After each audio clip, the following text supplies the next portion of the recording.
Coaches, what's going on? It's Coach Ian Tatum here with Coach PJ Gibbs, and this is day two of the Tatum and Gibbs kind of matchup spring ball deal we're doing. We're going back and forth, X's and O's on the whiteboard.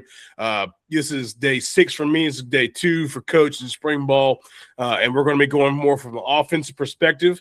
And I have just 20 personnel, wing and twins on the other side. And Coach has his defense here in this really funky look. Coach, I'm not going to lie to you. We're kind of going through this. I absolutely love it. So I don't know if you want to you start out with your defensive. Let's talk about what you're kind of wanting to get into. And because you know me, I'm going to go try and run the ball regardless. Absolutely. So this is a Coach Don Brown special. I'm not going to take credit for this. This is something I learned, Coach. So basically what we're going to try to do is we're going to try to force everything east-west so that the tackle and the end are going to take the B gaps. The strong safety is going to take the A gap. We're going to take the nose and loop him all the way around to the side of the H. The Will is going to go off the edge. The Mike is going to have the open A gap. He actually has the back man-to-man. And then the Viper, the B here, he's going to have that H man-to-man. And basically we're playing cover one. And we're saying, we're going to, try to basically condense everything in the middle, force everything east-west because, traditionally down here, we've had smaller guys up front, but we just second and third level have been very, very fast. So that's kind of our thought process when we get this formation is like, hey, let's go ahead and kind of create some havoc, with pressure, forcing everything from the middle all the way out. And then one thing we'll do too here, Coach, and this is something I think I brought up when I spoke at your clinic last month, is that middle safety that anytime we play cover one, we teach this delayed third technique because for me, it's like, why should you play middle of the field post if it's run? Right? To me, you're kind of useless. And we teach the 3 scooch step and then fit the alley if it's run. So that's the thought process going into this formation that you're going to present. So, guys, there's Coach's the diagram of the stunt he's talking about, right? Really, really tough, right? The end's going B, Will's got the edge, and then they're going to be pretty much stunting and long sticking the nose all the way across, and everybody else said man. Okay, so first thought process: if he brings a guy down off the edge, right on the H, okay, if he brings this safety guy off the guard, we're thinking down, right? So that's what we're going to be. Our thought process is, so we would think about, still trying to double everybody, but he brings him down. We're going to be, 1 for 1. So we're going to double the nose, okay, like this, and he's right there. We're still working here, working backside, and then the tackle is going to be down on the safety, right here. A lot of lines, it's going to get messy, but it is what it is. Stay with us, right? So we're working through these paths. Now, with Coach's stunt, I show you that. So I don't know what he's doing, right? This is just, we're talking about just right off. So that's what we're going to try and do. So if he's here, he's going to go A gap, the guard would have him, right? Because he's going to cross his face. So we're going to block him down. The tackle is going B gap. So the tackle would have the D tackle. All right, he's going to wash him down. This Mike is playing back, but he has the back man. And then we're going to have this end cross the tackle's face.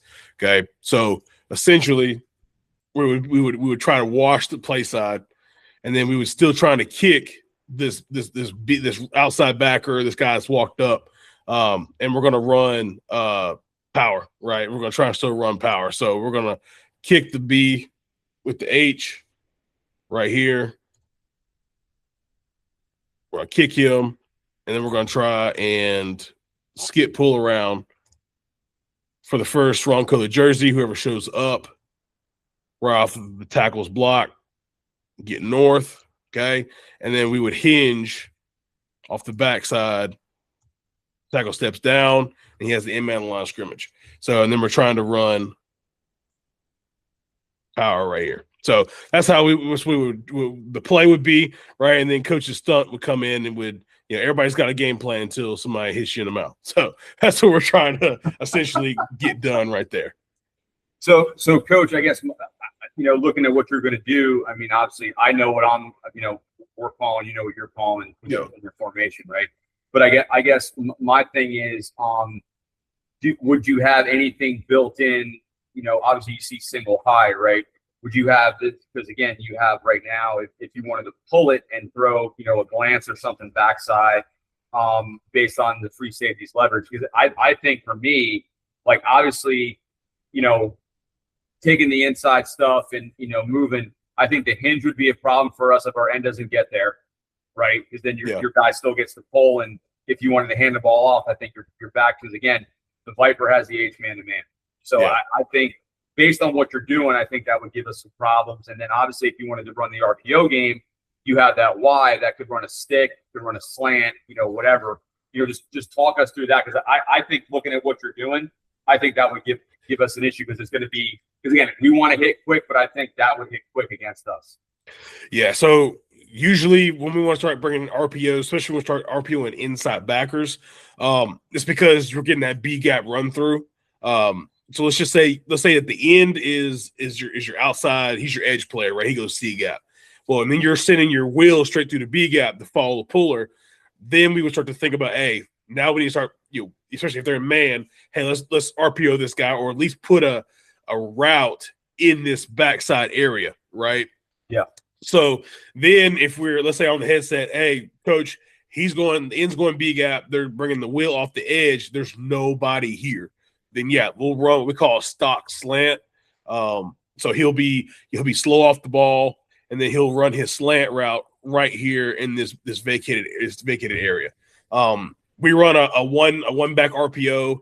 That's basically one back power for a lot of people. Where we'll fan. This is more against. We can do it against any front, but the most we see is 4-2-5, right? So we'll fan the play side, and we'll fold the guard for the play side linebacker, trying to get some type of emotion or any type of reaction out of this backside linebacker, and we'll RPO off of him. So it's essentially the same type of theory that we already kind of use. Because we don't usually do this off of power. We have the ability to, we usually don't. We'll do it off of counter, because we usually get two pullers, and so it usually gets a lot of reaction out of our inside backers. But running the stick route, running the stock slant.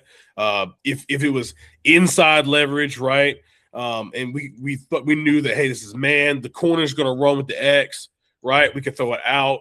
So you get your out fade type of concept. So it's kind of based off of what obviously you guys are trying to do to us at the time.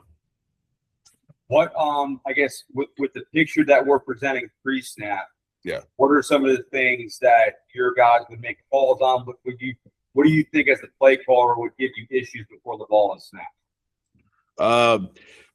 Honestly, it depends on like the maturity of the line, right? So if I feel like my guys are good, cool, make your calls, hey, down, they'll make a me call, all those type of things. But if any miscommunication happens, then I can see us totally bypassing the strong safety that's sitting right here in the B gap. And that's funny to say, that you'd be surprised how often that does happen. Because they're thinking, hey, that guy's got him, or who's got that guy? Hey, he's the play side linebacker. He's the +1. If we were to call this out, right, they'll say that the Mike is the point man, and then the strong safety is the +1. It's who we're pulling for at that time. Okay, well, if he's walked down, then they might still think, hey, he's still the plus man, he's still the +1. That's who we're pulling for. No, he's on the line of scrimmage. What gap do you have? Tackle, you have the B gap. Work through the B gap. Guard, you have the A gap. Work through the A gap. So that run through does happen, especially if you have miscommunication, but you got to make sure you're really good at that stuff. But this is free game. I'll go ahead and put this out there, especially for defensive guys. If you walk guys up on the line of scrimmage pre-snap, it helps the offensive line to get those calls in. Anything delayed from depth or right before the snap kills us. So that's what I say. If it's delayed and like we're in the cadence and he walks down, that's tough. Or if he's coming from depth is a lot harder to pick up, especially when his tackle say his rules is to go through the B gap to the linebacker depth. And let's say that you bring this stunt late and we don't pick it up. Maybe the tackle goes too fast, and this tackle goes behind him into the B gap and blows it up. It's really hard for us to pick up. So Yeah, blitzing from depth or showing it late definitely hurts offensive line, especially gives me headaches on Friday nights.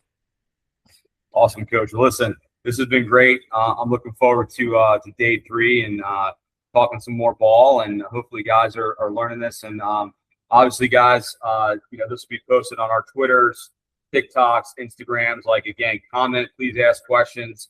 We're just trying to help. If you want to see a formation or a stunt or a pressure, like, again, great post by Coach the other day when we announced this. This is a non-ego thing. Like, we are not here to be the last guy with a pen and try to win a Google Meet war. But Coach, thank you so much, man. I'm looking forward to day 3 and best of luck with practice today. For sure, man. Appreciate you. Yeah, everybody, make sure you go and follow us, man. And this blows thing up. Make this kind of a thing everybody wants to see every morning. Yes, sir.